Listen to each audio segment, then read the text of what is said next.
Now we'll be talking about the Blue Voice app. So this is the app we made to support our project. Next slide please.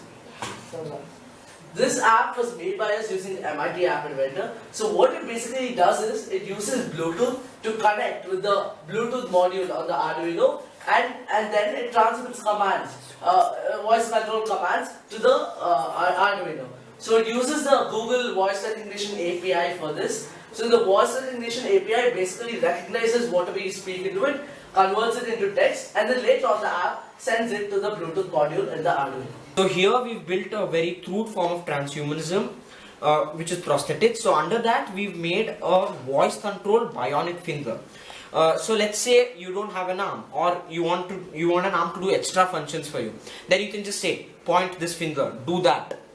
Tell it to do something and it will do it for you. So we've used Arduino, the HC05 Bluetooth module and Android to do this. So this is just the basis for what we want to do in the future, which our friend has already talked about. So here we have a device, and we've connected the device through Bluetooth with the help of through the Bluetooth module. Now he's going to use his voice to trigger this.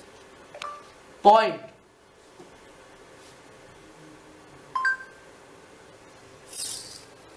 So now as you can see, when he said point, this thing points the finger.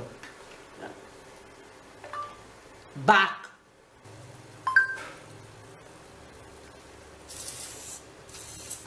And now it goes back.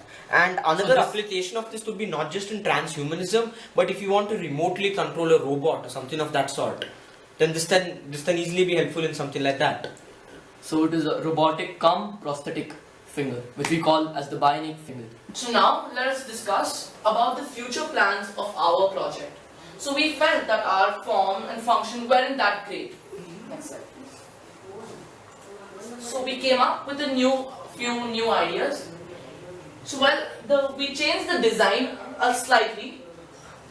Instead of using wood, we will now be using polymer, which does not react to water, that is biologically resistant, so that it can be more wear and tear resistant too. And then we'll have flexible yet firm retaining wires passing through that, which act like the backbone of the fingers.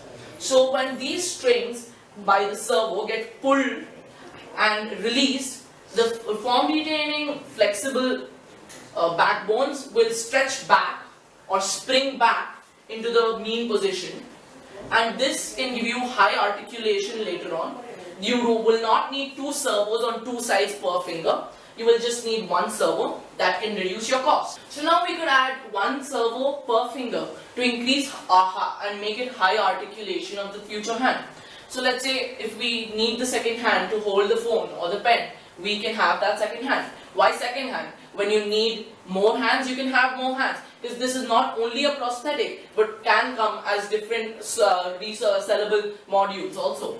So then when you need the second hand, you have the second hand. You can hold cups, you can hold phones, and you can hold pens. So you have a high articulation, and every finger can bend separately. Now for the control, at the present finger model which we have made, we have used the Bluetooth control and the Google voice recognition to help us either point or bend back into from the mean position.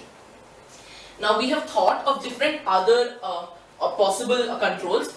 For example, tapping multiple times with piezoelectric pads, which could sense pressure and convert them into controls.